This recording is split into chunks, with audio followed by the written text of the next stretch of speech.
देखो यार, मैं तुम्हें एक कहानी सुनाता हूँ। ट्रेन में सफ़र कर रहे थे सौरभ मुखर्जी, एक सक्सेसफुल फंड मैनेजर। सामने बैठे थे एक जेंटलमैन, सिंपल से दिखने वाले, कोई शो ऑफ नहीं। नॉर्मल बातचीत हो रही थी। मुखर्जी ने पूछा, आप क्या करते हैं? उन्होंने कहा, मैं पेंट्स के बिजनेस में हूँ। फिर हल्की सी बातचीत हुई प्रोडक्ट्स के बारे में, डिस्ट्रीब्यूशन के बारे में। और उस कॉन्वर्सेशन के बाद मुखर्जी ने अपनी रिसर्च टीम को बोला, एशियन पेंट्स को डिटेल में स्टडी करो। और जब रिसर्च हुई तब पता चला कि कंपनी क्या चीज़ है। एक ऐसे कंपनी जो decade after decade consistently perform कर रही है। एक ऐसे कंपनी जिसने अपने शेयर होल्डर्स को करोड़ों बनाए हैं। एक ऐसे कंपनी जो सिंपल दिखती है पर स्ट्रैटेजी जीनियस है। और यहां से शुरू होती है सौरभ मुखर्जी की ब्रिलियंट बुक की जर्नी, द अनयूजुअल बिलियनियर्स। ये बुक सिर्फ सक्सेस स्टोरीज नहीं है, ये एक रोड मैप है कि कैसे ordinary looking companies extra ordinary results deliver करती हैं।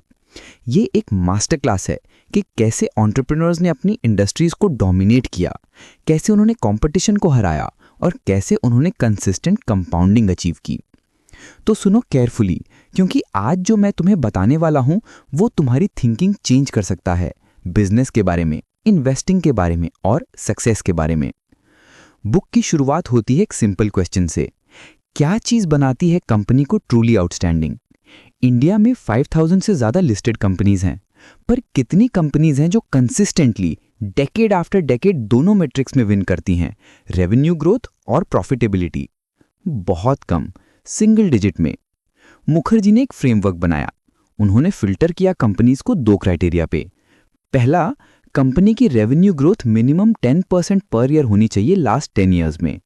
दूसरा, रिटर्न ऑन कैपिटल एम्प्लॉयड या रिटर्न ऑन इक्विटी मिनिमम 15% होनी चाहिए कंसिस्टेंटली। सिंपल मैट्रिक्स हैं पर पावरफुल, क्योंकि ये मैट्रिक्स इंश्योर करते हैं कि कंपनी ना सिर्फ ग्रो कर रही है बल्कि प्रॉफिटेबली ग्रो कर रही है। और जब ये फिल्टर लगाया तो सिर्फ 7 कंपनीज निकली, Asian Paints, Berger Paints, HDFC bank, Axis bank, Marico, Page industries और Astral Poly. 7 companies out of 5000। और इन सातों ने एवरेज CAGR दिया 28% ओवर 10 ईयर्स, जबकि सेंसेक्स का एवरेज था 14%, डबल से भी ज्यादा। तो क्वेश्चन ये है, इन कंपनीज ने क्या किया जो बाकी नहीं कर पाई? क्या सीक्रेट सॉस है इनके पास? क्या कॉमन ट्रेट्स हैं जो मेक देम अनयूजुअल? और यहां पे बुक का मैजिक शुरू होता है। मुखर्जी डिटेल में एनालाइज करते हैं हर कंपनी को, उनकी जर्नी को, उनके स्ट्रगल्स को, उनके स्ट्रैटेजीज को। और फाइनली वो आइडेंटिफाई करते हैं 3 कॉमन थीम्स जो इन सब सक्सेसफुल कंपनीज में हैं। पहला थीम है focus on core business without getting distracted by short term gambles. मतलब अपने मेन बिजनेस पे कॉन्सेंट्रेट करो, साइड वेंचर्स में मत पड़ो, डाइवर्सिफिकेशन के चक्कर में अपना कोर बिजनेस वीक मत करो। देखो एशियन पेंट्स को, ये कंपनी पेंट्स बनाती है, बस सिर्फ पेंट्स।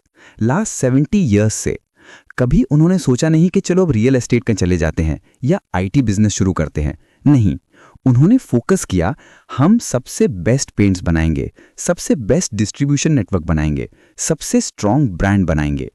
और रिजल्ट, आज एशियन पेंट्स इंडिया की पेंट इंडस्ट्री में नंबर 1 है। 50% से ज्यादा मार्केट शेयर है।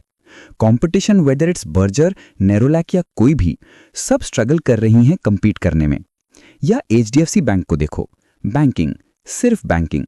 कभी उन्होंने इंश्योरेंस में डायरेक्ट एंट्री नहीं की, कभी उन्होंने मैन्युफैक्चरिंग में नहीं गए।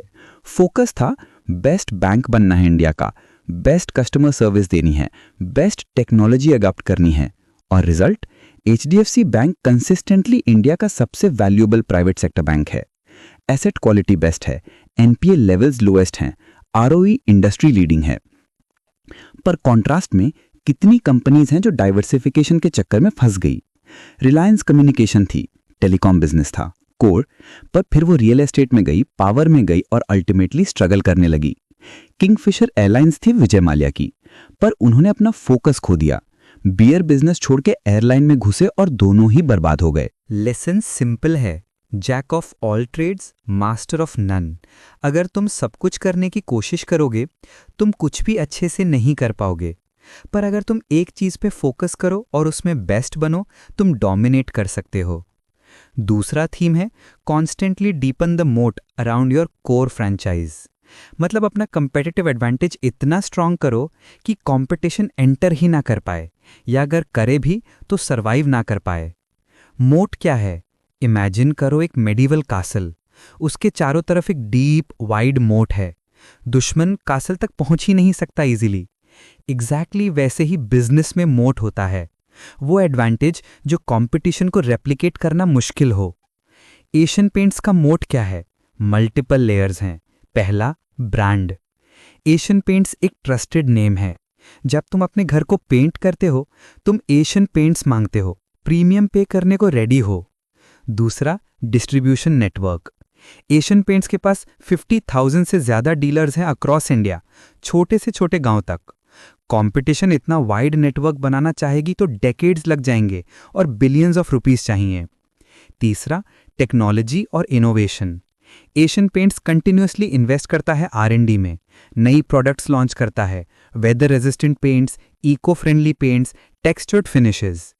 कंपटीशन फॉलो करती है, लीड नहीं करती। चौथा, टिंटिंग मशीन्स। ये जीनियस मूव था। एशियन पेंट्स ने thousands of tinting machines install किए डीलर आउटलेट्स पे। कस्टमर चूज करता है शेड और स्पॉट पे मिक्स हो जाता है एग्जैक्ट कलर। कन्वीनियंस का लेवल नेक्स्ट लेवल। कंपटीशन के पास ही इंफ्रास्ट्रक्चर नहीं है। ये सब कंबाइन करके इतना स्ट्रांग मोड बन गया है कि न्यू एंट्रेंट्स स्ट्रगल करते हैं और एग्जिस्टिंग कंपटीशन भी ग्रो नहीं कर पाती इजीली।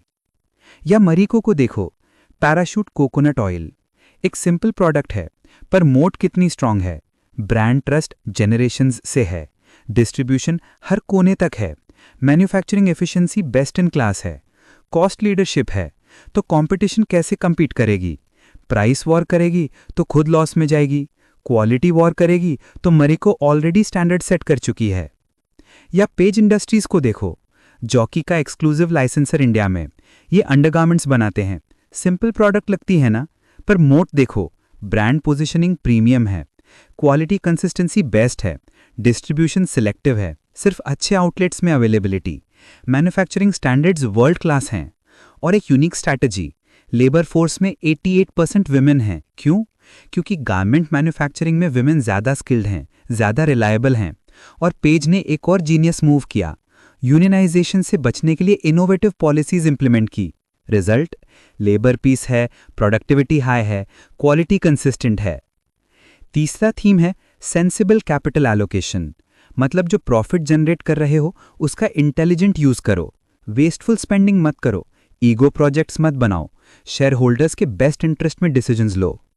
देखो HDFC बैंक को, इनिशियली फर्स्ट 5 इयर्स में हाई NPA था, लो कासा था, मार्जिन्स स्क्वीज थे, पर मैनेजमेंट ने पैनिक नहीं किया। उन्होंने सिस्टमैटिकली प्रॉब्लम्स एड्रेस किए, टेक्नोलॉजी में इन्वेस्ट किया, प्रोसेस इंप्रूवमेंट्स किए, कस्टमर सेंट्रिक अप्रोच अडॉप्ट किया और ग्रेजुअली कंसिस्टेंटली बेस्ड बैंक बन गए।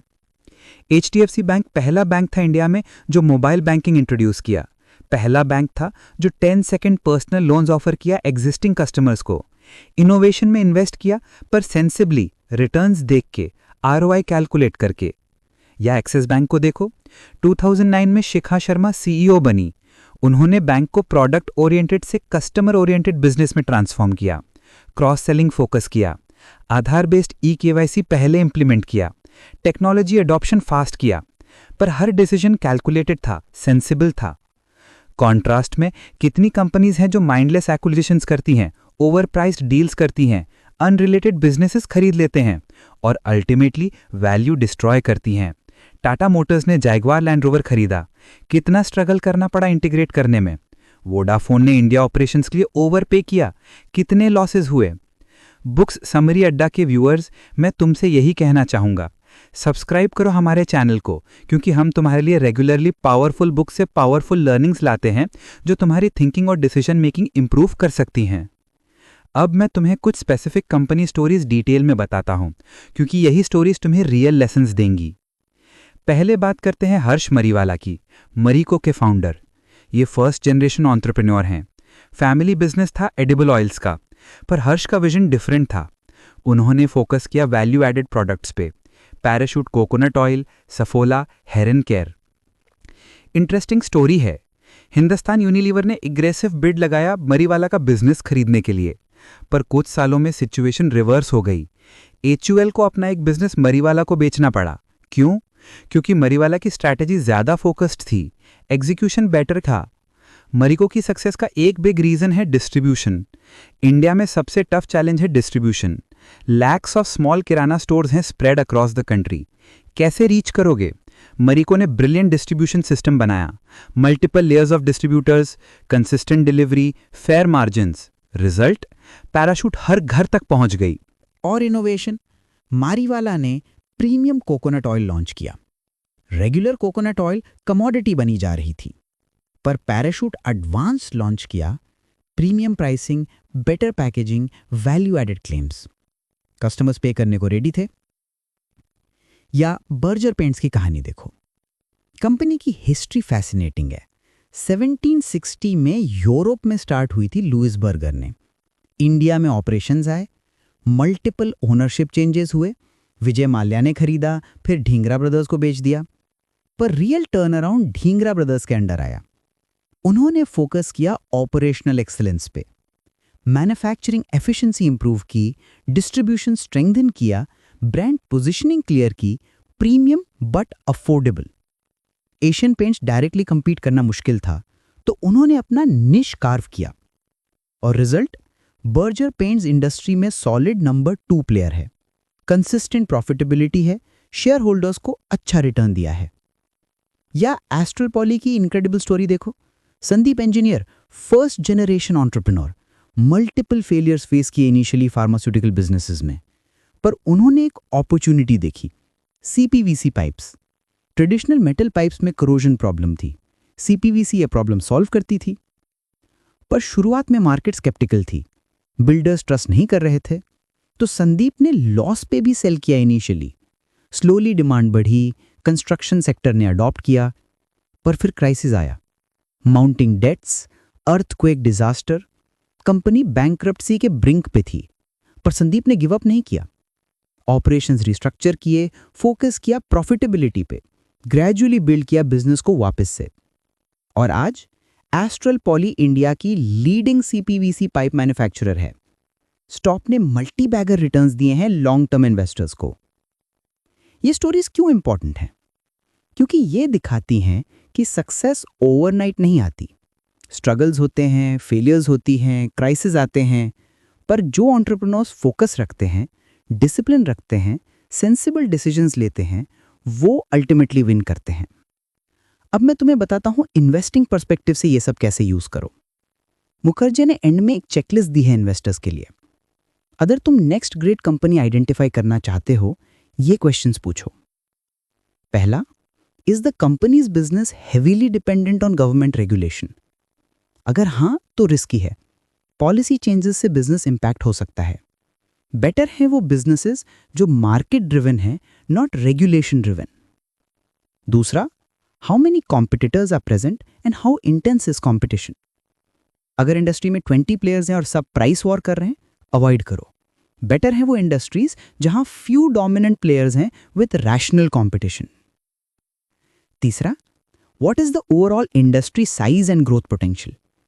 अगर इंडस्ट्री ही छोटी है और सैचुरेटेड है, लिमिटेड अपसाइड है। बेटर है growing industries with long runway. चौथा, is the company in an industry where value addition is high? Commodity businesses में मार्जिन्स कंप्रेस हो जाते हैं, वैल्यू एडेड बिजनेसेस में प्राइसिंग पावर होती है।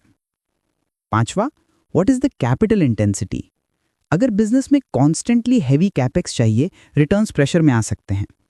एसेट लाइट बिजनेसेस बेटर होते हैं जनरली। छठा, does the business generate excess returns for shareholders? Ultimately ये मैटर करता है।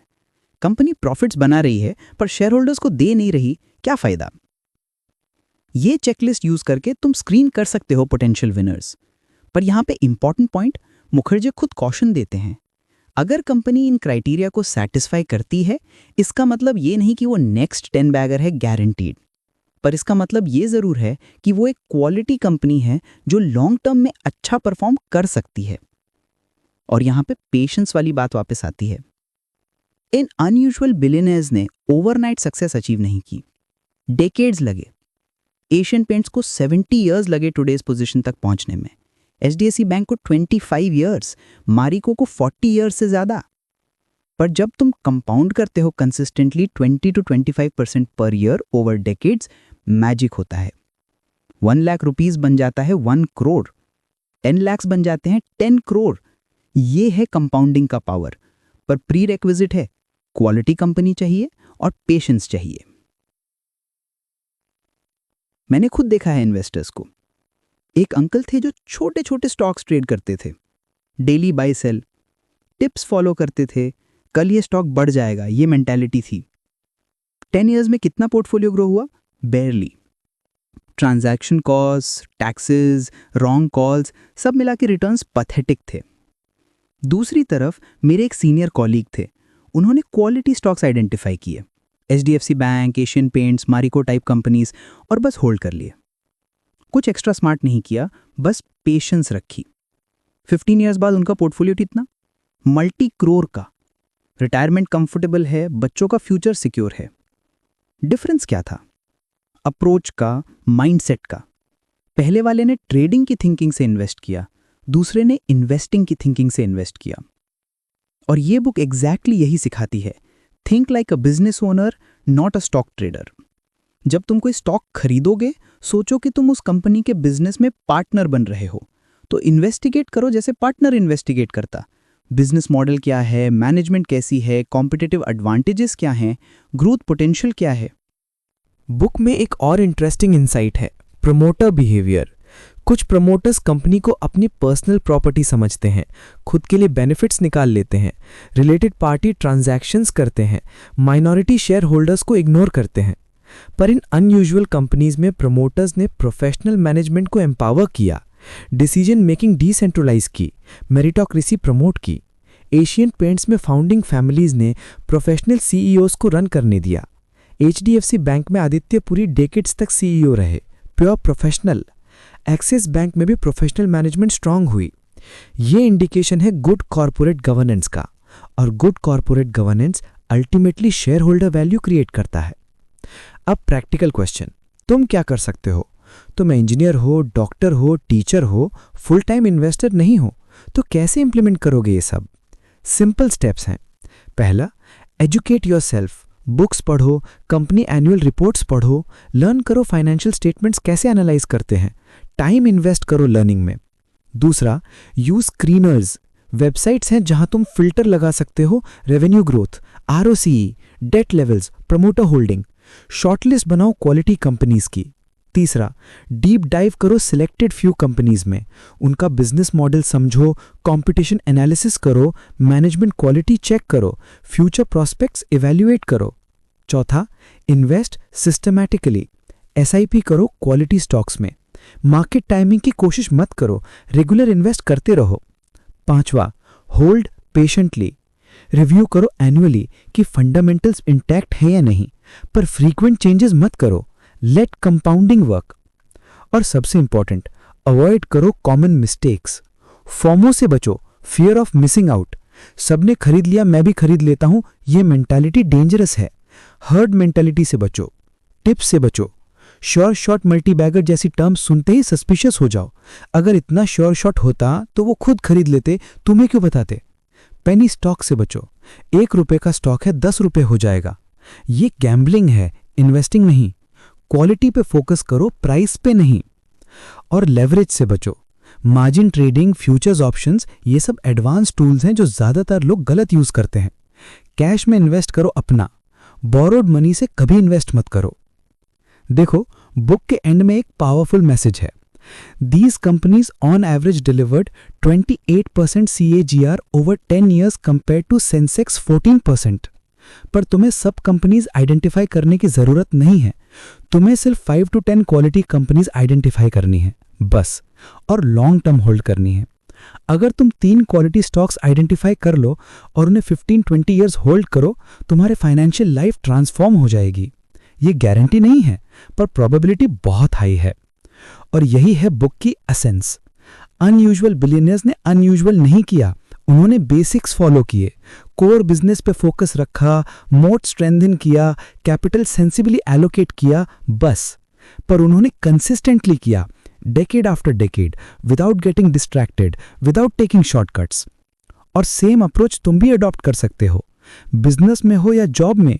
Focus on your core strengths, deepen your competitive advantages, make sensible decisions, stay disciplined, stay patient. Book summary अड्डा के सारे viewers, अगर ये summary helpful लगी तो सब्सक्राइब करो, बेल आइकन प्रेस करो. कमेंट्स में बताओ तुम्हारे अकॉर्डिंग कौन सी इंडियन कंपनीज क्वालिटी कंपाउंडर्स हैं. शेयर करो अपने थॉट्स. मैं तुमसे एक लास्ट बात कहना चाहूँगा, सक्सेस का कोई शॉर्टकट नहीं है, चाहे बिजनेस हो, इन्वेस्टिंग हो या लाइफ हो. कंसिस्टेंसी मैटर करती है, डिसिप्लिन मैटर करता है, पेशेंस मैटर करता है, लॉन्ग टर्म थिंकिंग मैटर करता है. अनयूजुअल बिलियनर्स अनयूजुअल इसलिए हैं क्योंकि उन्होंने कुछ एक्स्ट्रॉर्डनरी नहीं किया. अनयूजुअल इसलिए हैं क्योंकि उन्होंने ऑर्डिनरी चीजें एक्स्ट्रॉर्डनरीली वेल किए, सस्टेन्ड एक्सेलेंस अचीव किया. और यही तुम्हें भी करना है अपने फील्ड में. तो रेडी हो क्वालिटी पे फोकस करने के लिए, रेडी हो लॉन्ग टर्म थिंकिंग अडॉप्ट करने के लिए, रेडी हो अपने फाइनेंशियल फ्यूचर को ट्रांसफॉर्म करने के लिए. तो स्टार्ट करो आज से. लर्निंग शुरू करो, रिसर्च शुरू करो, इन्वेस्ट शुरू करो और पेशेंस रखो. रिजल्ट्स आएंगे, टाइम लगेगा पर आएंगे जरूर. मिलते हैं नेक्स्ट समरी में एक और पावरफुल बुक के साथ. तब तक focus on quality, think long term, stay disciplined. Thank you.